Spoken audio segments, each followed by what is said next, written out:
नाज़रीन, आपने उलमा इकराम की बातों को सुना और आज हमारा मौजू था इज्तिहाद। मैं यहाँ आपको एक मुख्तसर सी बात अर्ज़ करूँ कि आज हर बंदा दूसरे को, मैंने पहले भी कहा, ठीक करने के लिए कोशिश कर रहा है, लेकिन ख़ुद नहीं होने की कोशिश करता।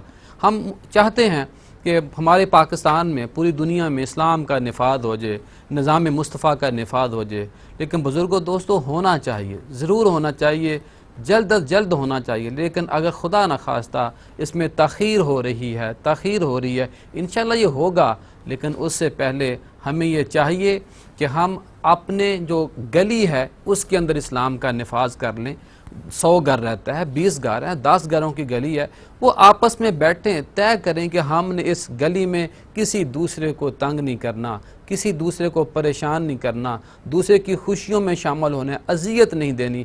तो गली के अंदर इस्लाम का निफाज हो सकता है, उसकी खुशबू दूसरी गली में जाएगी। अगर खुदा न खासा गली में निज़ाम मुस्तफ़ा का निफाज हम नहीं कर सकते, तो बुज़ुर्गों दोस्तों, जो अल्लाह ने हमें 2 बेटे 2 बेटियां दी हुई हैं, जो छोटा सा हमारा कुंबा है, माँ है, बाप है, सास है, ससुर है, हम उस घर में निज़ाम मुस्तफ़ा का निफाज कर लें।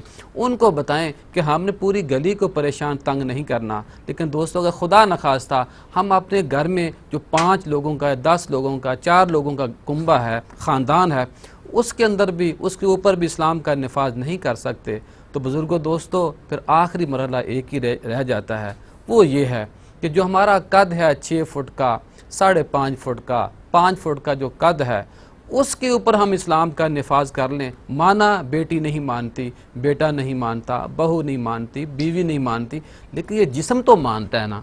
हमें चाहिए कि हम इस्लाम की तरफ आ जाएं, निज़ाम मुस्तफ़ा की तरफ आ जाएं। निज़ाम मुस्तफ़ा के निफाज उस दिन हो जाएगा जब मैं अपने ऊपर इस्लाम का निफाज कर लूँगा। बुज़ुर्गों दोस्तों, आज के प्रोग्राम के लिए इजाज़त दीजिए।